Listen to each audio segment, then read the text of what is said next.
Hello, please help me.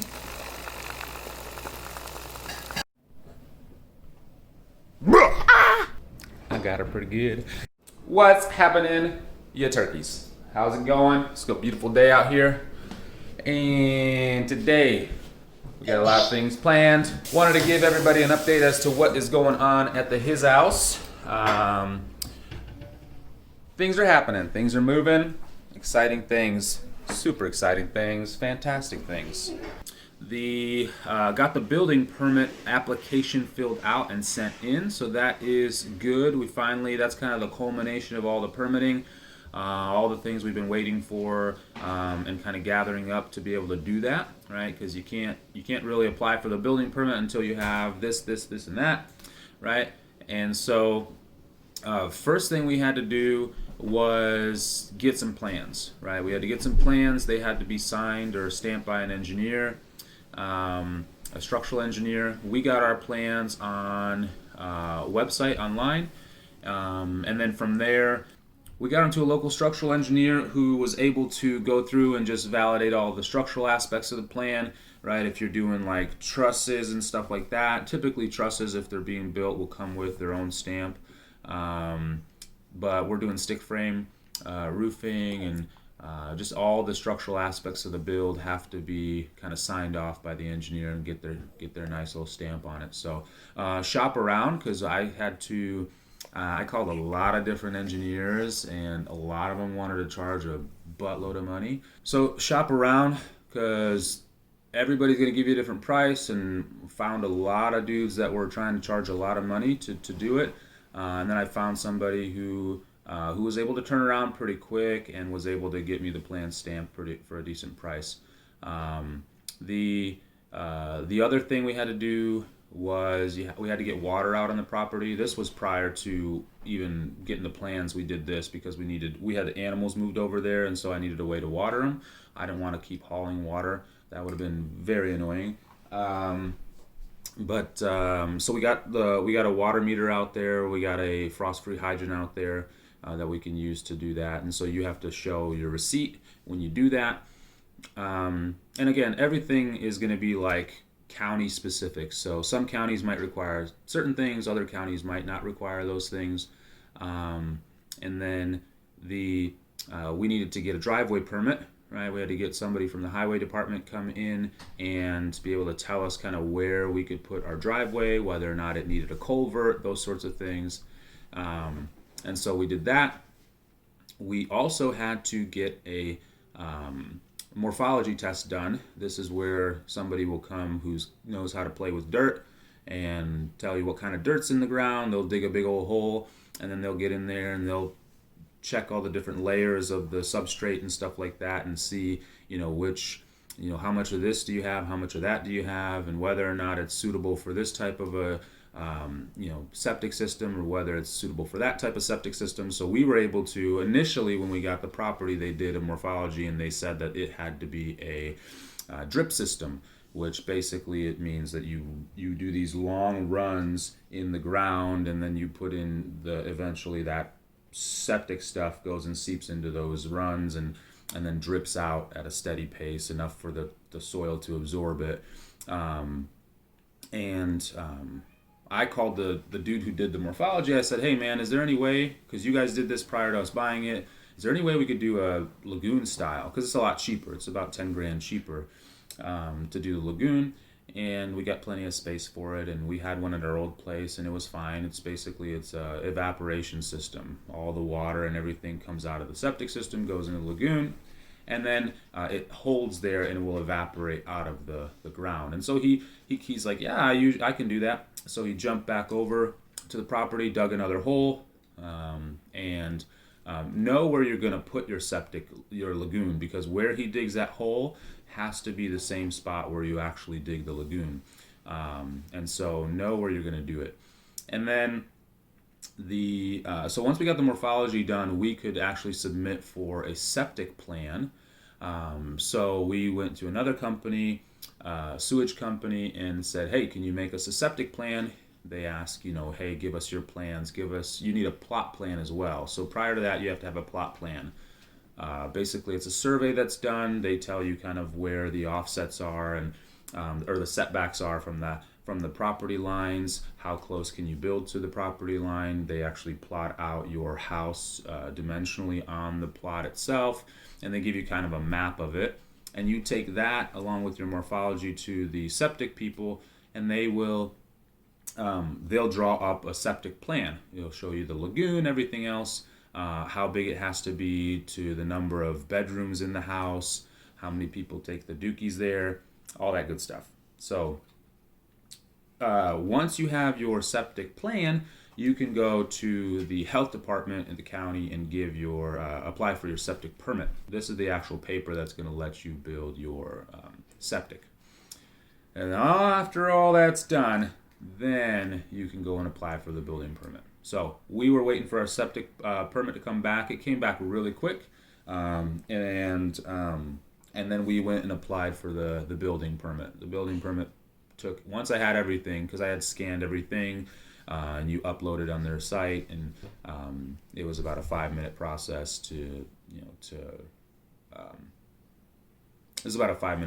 do everything. So we are applied. I called the county a few days ago. They said that the building permit typically takes like a 7-day turnaround time. So once we got our building permit, we are good to go.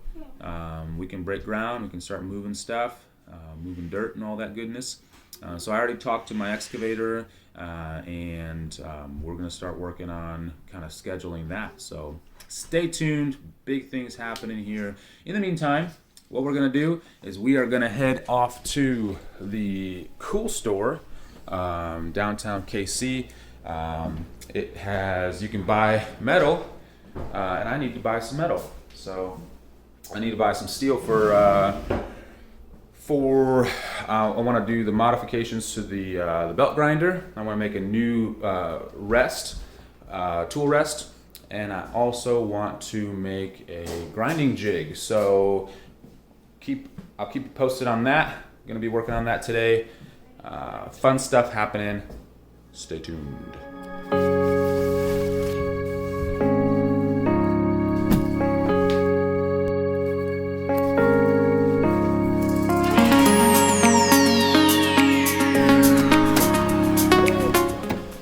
If you didn't know, we're building kind of our house as an owner builder. That means we're not using a general contractor. We're our own general contractor.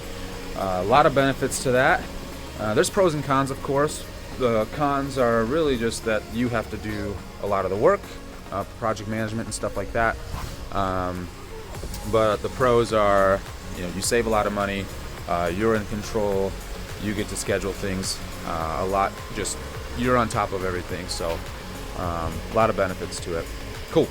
We're headed out to the shop to get some metal.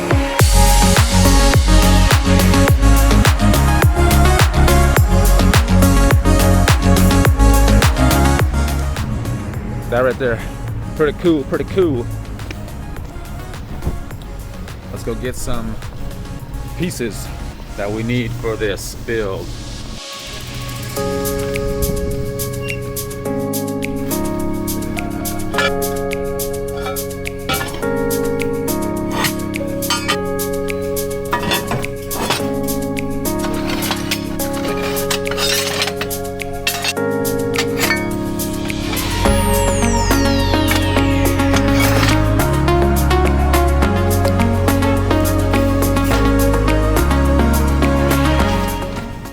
Yo, this is more my style right here.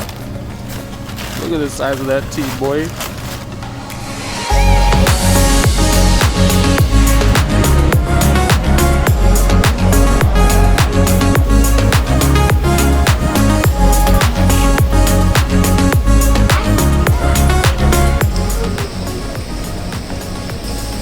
Kids love it.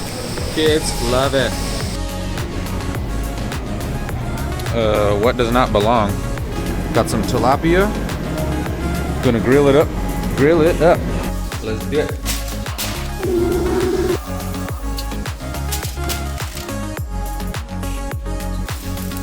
El Salido El Paprika.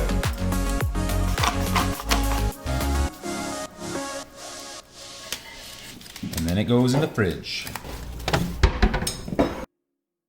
All right, back in the shop. Gonna make a few more modifications. I did want to take this off and make a new tool rest. So all I gotta do for that is unbolt this little guy, fabricate a new rest with the metal that I got from the shop. So let's do it. Lefty loosey, righty tighties. Okay, so all we have to do is make something similar. I did find this piece of angle iron that is going to be perfect for a grinding jig. So it's got a good long base and it'll be nice. Another piece of angle iron, a thicker piece of angle iron, and then this right here is going to be the tool rest. So new tool rest, gonna look something like, yeah. Oh, that's gonna be a good size. I'm gonna cut into it so it sits in a little bit. But yeah, that's gonna be a nice size, something like that. Cool. Heavy duty.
Okay, gonna look something like that. Something like that. Yeah, it's gonna look good.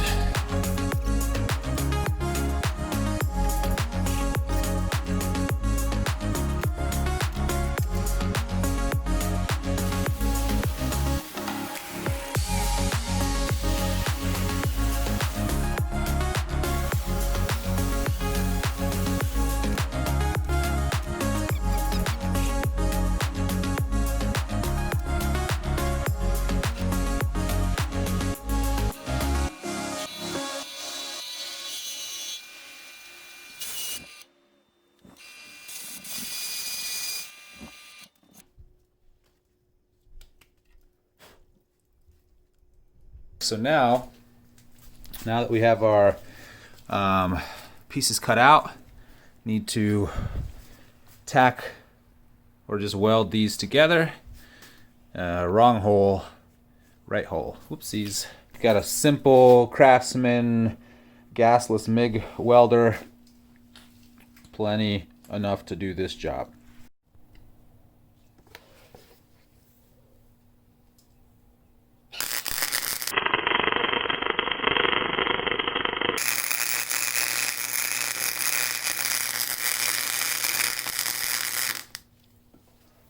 So there's the difference.